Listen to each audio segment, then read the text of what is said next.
هلو النهارده ان شاء الله هناخد تاني سيشن من كورس الفونولوجي لتيتشرز الانجليش. المره اللي فاتت اخدنا مع بعض تقسيمه الكونسونانتس according to the manner of articulation، وهي تقسيمه الاصوات الكونسونانتس عن طريقه نطقها. قسمنا الكونسونانتس ل 6 جروبس، ل6 مجموعات. اول مجموعه وهي النيزلز، والنيزلز دي اللي هي الكونسونانتس بنصدرهم عن طريق blockage of the airflow in your mouth, then you release it through your nose. بنقفل الصوت أو بنكتم الهواء في الفم وبنخرجه عن طريق الأنف. For example كل الأصوات دي اسمها nasals. أخدنا كمان plosives or stops، وهي الأصوات الانفجارية. You block the air in your mouth, then you release it. بنكتم الهواء في بقنا وبعدين بنخرجه. إيه هي plosives or stops؟ عندي ب ت د ك ج. كل الأصوات دي اسمها plosives، يعني بننطقها بيبقى فيها هوا كده. بعد كده أخدنا الفريكاتيفز، وقلنا الفريكاتيفز you block the air in your mouth then you release it partially. بتكتم الهوا وبتخرجه بشكل جزئي، مش زي الستوبس بننطق الحروف دي بشكل انفجاري أو بنخرجها مرة واحدة ب ب ت د ك ج. لا، هنا الهوا بيخرج بشكل جزئي. for example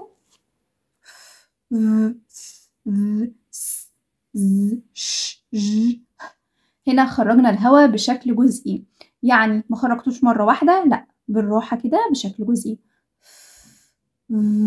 وهكذا. كمان أخدنا الأفريكتس، مسمينها أفريكتس because it's a mix between the plosives and the fricatives. هي ميكست كده ما بين الاتنين، زي مثلا ال sound of and the sound j. هنا أول صوت في الأفريكت دوت اللي هو ت sound، ده كده plosive، والد sound ده plosive، ولكن عملنا ميكس كمان، جبنا هنا ش وج من اللي هم الفريكاتيفز وبقى اسمهم أفريكتس.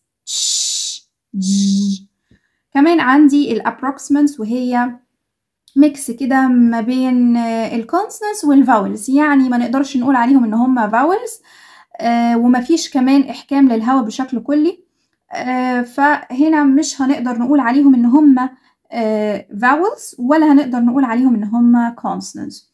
طيب، فمسمينهم approximants زي ايه؟ زي و، ي، ر. دي كده الحروف اللي هي الابروكسيمنتس. طب تعالوا نشوف اللي بعدهم. بعد كده كان عندي lateral consonants، وهو the sound of دوت الصوت ده بنخرجه عن طريق the sides of the tongue، طرفين اللسان. بنعمل ايه؟ اللسان بيلمس سقف الحلق والهواء بيخرج عن طريق الجانبين، يبقى ده lateral consonant. طيب النهارده بقى هنبتدي session 2، وهو how to divide the consonants according to the position of articulation. هنقسم الكونسونانتس عن طريق مناطق خروج الحروف دي في الفم. طبعا المناطق دي عندي زي بالعربي مقسمة الفم بتاعي لأسنان وشفايف ولهاء وسقف الحلق واللسان وهكذا. برضو الأصوات دي في الإنجليش أنا بتخرج عن طريق مناطق مختلفة، كل مجموعة بتخرج من مكان مختلف. تعالوا نعرف إيه هما ال 8 groups اللي هنقسم فيهم ال consonants according to the position of articulation. نبتدي من ال bilabial، وهي الشفايف. bilabial consonants اللي هي الحروف اللي بتخرج عن طريق اللبس أو الشفايف. بعد كده عندي labiodental. ايه هي اللابيودنتال؟ الحروف اللي بتخرج عن طريق ميكس بقى ما بين الشفايف والسنان. بعد كده عندي الدنتال، وهي الحروف اللي بتخرج عن طريق ان اللسان بيلمس السنان، دي اسمها دنتال. الفيلر، وهي الحروف اللي بتخرج عن طريق ان اللسان بيلمس الالفيلر ريدج. بعده عندي بوست الفيلر، اللسان بيلمس الالفيلر ريدج بس من خلف شويه، من وراه شويه. بعد كده عندي البالاتال، وهي الحروف اللي بتطلع عن طريق اللسان بيلمس سقف الايه، او الصوت يصدر من سقف الحلق.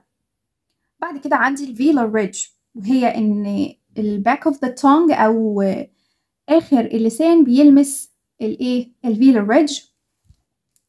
بعد كده عندي glottal الجلوتال كونسونانتس دي بقى اللي هي الحروف اللي بتصدر عن طريق الايه اللغة. طيب تعالوا نكمل. نبتدي بأول جروب عندي وهو bilabial. What's bilabial consonants?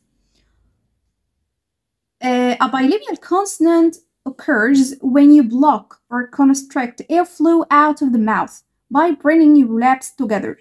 وهي الحروف اللي بنصدرها عن طريق إن إحنا بنحكم الهواء في الفم وبنخرج الصوت عن طريق الإيه؟ اللبس. تعالوا نشوف زي إيه. عندي الكونسونانتس دي كلها من البايليبيال كونسونانتس. إيه هما؟ ب ب لو تلاحظوا ليه مسمينهم بايليبيال؟ علشان الشفايف مقفولة فيهم كلهم. بنقفل الشفايف وبنخرج الساوند ب ب طيب يبقى دول الشفايف فيهم بتبقى مقفولة، المكان اللي بيخرج منه الصوت قلنا اسمهم ايه؟ bilabial consonants. تاني جروب عندنا بنقسم فيه consonants according to the position of articulation وهو labiodental. Labiodental consonants occur when you block airflow by curling your lower lips back and raising it to touch your rubber row of teeth. يعني ايه الكلام ده؟ الحروف دي بتصدر عن طريق ان انت بتلمس your lower lip اللي هي الشفايف السفلية وبتلمس بيها ال upper row of teeth or the upper teeth الأسنان العلوية. تعالوا نشوف. هنا عندي بصوا كده الشفايف السفلية أهي لمست الأسنان العلوية، يبقى أنا مسمينها ليه مسمينها labiodental علشان هي ميكس ما بين البايليبيال اللي هي الحروف اللي بتصدر عن طريق الشفايف، والدنتال الحروف اللي بتصدر عن طريق الأسنان، فهي اسمها labiodental ميكس ما بين الشفايف والأسنان.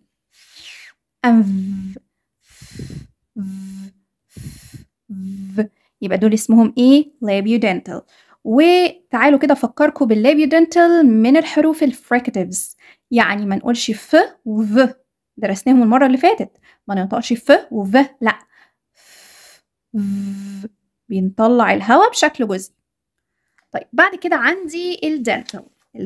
وهي الحروف اللي بتصدر عن طريق الأسنان. تعالوا نشوف. Dental consonants occur when you block airflow by placing your slimy tongue against your rubber teeth. هنا في الحروف دي بنحكم الهواء في بقنا وبعدين بنعمل ايه؟ بنلمس اللسان مع الأسنان العلوية. زي أصوات ايه؟ زي صوت من الحروف من الأصوات اللي هي الث والذ، من الأصوات برضو الفريكاتيفز. تعالوا كده نفتكر الفريكاتيفز لسه قايلينهم فوق، اللي هي الأصوات اللي بيصدر فيها الهواء بشكل جزئي، زي مثلا thick and bath. في الكلمات دي حرف ال T وال H الاتنين طلعوا صوت. خلي بالكم الترانسكريبشن أو الرمز الصوتي للصوت للحرفين دول ال T وال H نفس الحرفين أهو TH، بس مرة الرمز الصوتي th ومرة الرمز الصوتي أو الترانسكريبشن بتاعه ذ، يبقى th. يبقى دي اسمها dental. ليه مسمينها dental؟ تعالوا نشوف. خرجت عن طريق الايه؟ لمسنا بطرف اللسان your tip of the tongue against the upper teeth، يبقى the tip of the tongue and يبقى دي اسمها ايه؟ dental consonants. طيب بعد كده عندي تقسيمة ال consonants according to the alveolar. ايه بقى الالفيولر دي؟ تعالوا كده نشوف شكل الالفيولر ريدج. هو ده الالفيولر ريدج اللي بيبقى خلف الأسنان. طيب بنصدر الصوت ازاي؟ تعالوا نشوف. بيقولك you create alveolar consonants when you raise your tongue to the alveolar ridge to block airflow. يعني بنرفع اللسان tip of the tongue against the alveolar ridge، قلنا ده اسمه alveolar ridge الجزء اللي هو خلف الأسنان على طول، علشان نصدر الأصوات دي، يبقى ده الالفيولر ريدج. تعالوا نشوف ايه هي الأصوات الالفيولر أو اللي بتخرج عن طريق الالفيولر ريدج. عندي أول صوت اللي هو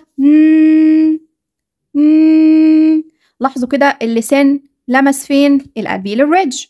بعد كده عندي صوت برضو اللسان لمس الايه؟ الألفيولار ريدج. عندي بعد كده د برضو اللسان لمس الألفيولار ريدج.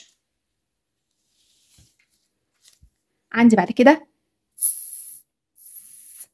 هو الأسنان قريبة من بعض، ولكن اللسان خلف الأسنان لمس الألفيولار ريدج. هنا ت ت ت س د س. ايه تاني من الأصوات الألفيولار؟ عندي صوت ز برضو من الأصوات اللي اللسان فيها لمس الألفيولار ريدج. عندي كمان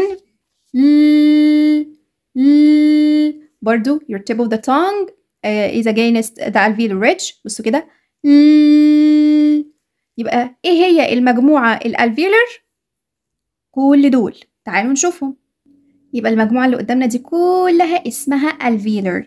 ليه alveolar؟ قلنا your tongue or your tip of the tongue is against the alveolar ridge. تاني هي الأصوات الكونسونانتس الالفيولر ت د س ز كل دول الصوت خرج من نفس المكان، ولكن طبعا باختلاف الايه طريقة النطق اللي هي manner of articulation and voicing. ده اللي بيفرق الحرف أو الصوت من الصوت، ولكن كلهم المكان بتاعهم أو place of articulation alveolar. بعد كده عندي post alveolar. ايه هي post alveolar؟ تعالوا نشوف. post alveolar consonants are those that occur when the tongue blocks or constrict airflow at the point just beyond the alveolar ridge. يبقى هنا الصوت بيخرج برضو من الالفيولار ريدج، ولكن من آخر الالفيولار ريدج. يعني مثلا ده لو كله الالفيولار ريدج يبقى الصوت بيخرج من آخره من هنا، تمام؟ الجزء اللي محدد بالأزرق ده يبقى الصوت بيخرج من هنا. تعالوا نشوف أصوات زي إيه. دي كلها post alveolar consonants. يبقى الصوت صدر منين؟ من آخر الالفيولار ريدج. تعالوا نشوف الأصوات دي. ش ج ش ج. لاحظوا كده الصوت خرج منين تاني؟ ش ج ش ج. يبقى الأصوات دي مسمينها post alveolar ray علشان الصوت خرج من آخر الالفيولار ريدج. برضو تاني اللي بيفرق الصوت عن الصوت أو الحرف عن الحرف هي مجموعة حاجات درسنا منهم المرة اللي فاتت manner of articulation. يعني الأصوات دي كلها هي من نفس المكان اللي بتخرج منه، ولكن طبعا طريقة النطق مختلفة وكمان الفايسنج مختلف، وده اللي بيؤدي لاختلاف الايه؟ الكونسونانتس. نيجي بعد كده ل palatal consonant. You create palatal consonants when you raise the tongue to your hard palate and constrict airflow. يعني ايه الكلام ده؟ احنا بنرفع اللسان لفوق. بصوا كده مثلا ده التونج بتاعنا اهو. You raise your tongue against the palatal or the palate or the hard palate. ايه هو الهارد palate؟ اللي هو سقف الحلق. الجزء ده اسمه hard palate اللي هو باللون الأخضر ده اهو. يبقى ايه بقى الحروف اللي بتصدر من المكان ده كده؟ ي sound. ايه هو اليه sound ده؟ اللي بيصدر عن طريق حرف الواي. يبقى احنا بنكتب الترانسكريبشن او الرمز الصوتي للواي بالصوت دوت. يبقى ده مش جي، it's not J. لما بنحط الحرف الجي between two slashes او شرطتين مايلين كده ده بيبقى رمز صوتي. الرمز الصوتي غير الحرف. يبقى ده الترانسكريبشن بتاع صوت حرف الايه؟ الواي اللي هو ي sound. احنا في درس او كورس الفونولوجي بنتعامل مع أصوات وليس حروف، تمام؟ بنتعامل مع الأصوات. يبقى ده صوت ي. This is the sound ي. تاني the sound ي is a palatal consonant. You create the sound by raising your tongue against the hard palate. تعالوا بعد كده نشوف الفيلر. ايه هي بقى الفيلر؟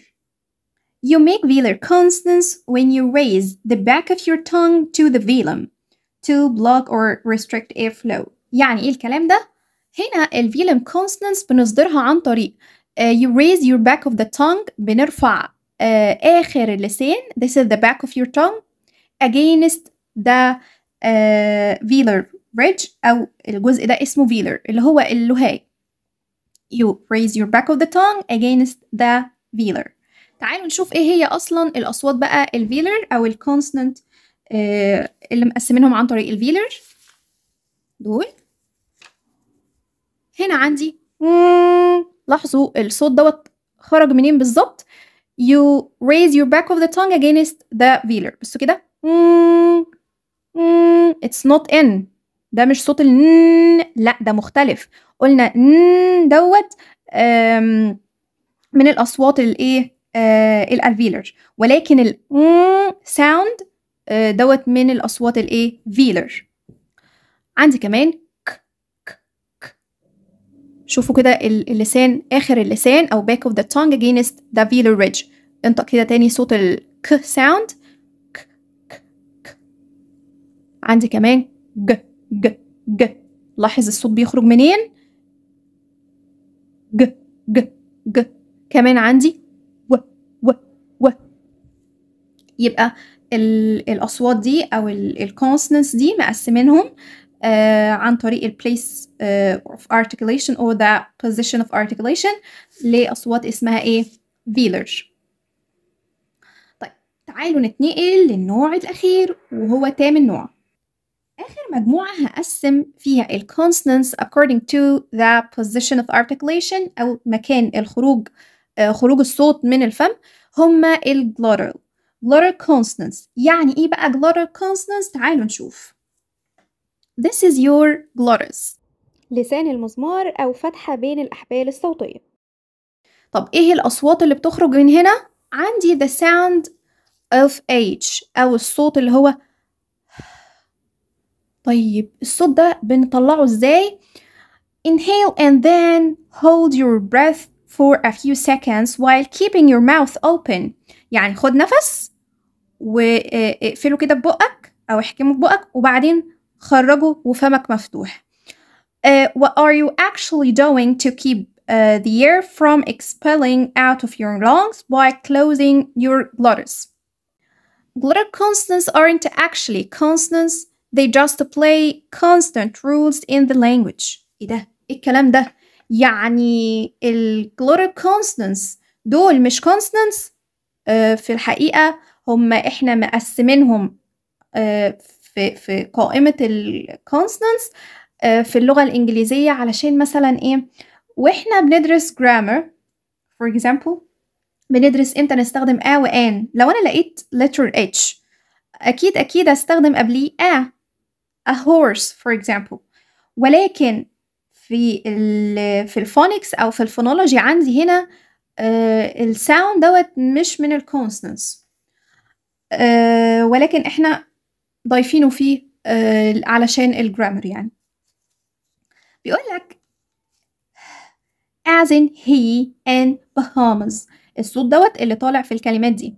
طيب بيقول لك say these words and notice how you were not actually blocking airflow. هنا مفيش إحكام للهواء. طيب يبقى علشان كده هم مش consonants في درس الفونولوجي أو كورس الفونولوجي. هم مش consonants ليه؟ لأن إحنا درسنا في أول سيشن إيه هم الكونسونانتس. قلنا الكونسونانتس بيبقى فيه blockage of the airflow، بيبقى فيه إحكام للهواء سواء بقى completely or partially، سواء بقى بشكل جزئي أو كلي. إحنا بنحكم الهواء في الكونسونانتس. طب هنا في صوت الساوند مفيش إحكام للهواء. فكده إحنا مسمينهم إيه؟ مسمين الساوند دوت glottal. طيب عندي إيه كمان؟ عندي صوت، طبعا ده في الإنجليزي مش موجود له حرف ولكن بنطلعه إزاي؟ إحنا عندنا في العربي ده طبعا ليه صوت اللي هو صوت الهمزة. بيقول لك this is actually the culprit behind many of the silent syllables. For example in the phrase what time is it. تعالوا كده نسمع الجملة دي. قلت إيه؟ what time. what. تحسوا إن في صوت همزة. What time is it? The tin what is dropped. هنا الصوت بتاع حرف التي في كلمة what لما جيت أعمل قراءة سريعة أو fast reading وقعت صوت التي. هو ده صوت الإيه؟ الهمزة عندي. هو إحنا بنعمله كده بالtranscription. And the vowel sound before it's closed at the glottis. والصوت دوت أنا أحكمته في الإيه؟ لسان المزمار. يبقى من الglottal consonants عندي sound and sound. يلا بينا نراجع عليهم بشكل سريع. أول جروب عندي قلنا مسمينه bilabial consonants، وهي الكونسونانتس اللي بنصدرها عن طريق الشفايف اسمهم ايه؟ bilabial consonants. ايه هما الbilabial consonants؟ ب ب م ب ب م. لاحظوا كده حركة الشفايف فيهم كلهم. طلعت الصوت عن طريق إحكام الشفايف. تاني جروب عندي are labiodental. ليه مسمينهم labiodental؟ علشان الصوت بيصدر عن طريق اللبس والتيث. طيب يبقى اسمهم labiodental. labiodental. الصوت تاني بيصدر عن طريق ايه؟ The sound occurs when you block or constrict airflow by curling your lower lips or your lower lip. هنا الأسنان الشفايف السفلية. Back and raising it to touch your upper row of teeth. هنا بنلمس الشفايف السفلية مع الأسنان العلوية. These are the labiodental consonants. بعد كده عندي صوت and and الأصوات دي مسمينها dental. ليه مسمينها dental؟ Because you press your tip of the tongue against the upper teeth. هنا طرف اللسان بيلمس الأسنان العلوية. دول مسمينهم اسمهم ايه؟ dental. dental consonants. بعد كده عندي alveolar consonants، وهم الحروف أو الأصوات اللي اللسان بيطلع فيها علشان يلمس الalveolar ridge. This is the alveolar ridge. بصوا كده اللسان في كل دول لمس الalveolar ridge. طب ايه هما الكونسونانتس دول؟ عندي د س ل. لاحظوا كده ان الاصوات كلها خارجه من المكان اللي هو الالفيولار ريدج. This is the alveolar ridge. ت د س ز ل. بعد كده عندي post alveolar، وهي الكونسونانتس اللي بتصدر من آخر الالفيولار ريدج. قلنا الجزء اللي باللون الأزرق ده مسمينه alveolar ريدج. طيب من آخره بقى كده اللي هو المكان ده كده بيصدر الايه؟ post alveolar consonants. دول ال post alveolar consonants. عندي ش ج تش ج. لاحظوا كده المكان كل الأصوات دي أو الكونسونانتس دي من نفس المكان post alveolar. بعد كده عندي palatal consonant، وهو the sound of ي. طيب بيصدر ازاي؟ you raise your tongue against the hard palate. هنا اهو مسمينه ايه؟ palatal consonant. palatal consonants اللي هو صوت الواي ي sound. بعد كده عندي velar consonants. ايه هما velar consonants؟ ك ج و. كل الكونسونانتس دي صدرت من الفيلم، أو you raise your back of the tongue against the velum or the velar ridge. هنا بصوا كده الصوت بيصدر من هنا ك ج و. يبقى دي الكونسونانتس according to the place of articulation أو مكان النطق مسمينها إيه؟ velar consonants. بعد كده عندي glottal consonants، وهي the sound of and the sound of اللي هو شبه الهمزة بالعربي كده. طيب احنا قلنا ان دول مش consonants في كورس الفونولوجي، لان هما مفيش blockage of the airflow، مفيش احكام للهواء زي باقي الكونسونانتس. وبص كده بنعمل، وقلنا الصوت دوت بيبقى من السايلنت syllables أو المسؤول عن السايلنت syllables.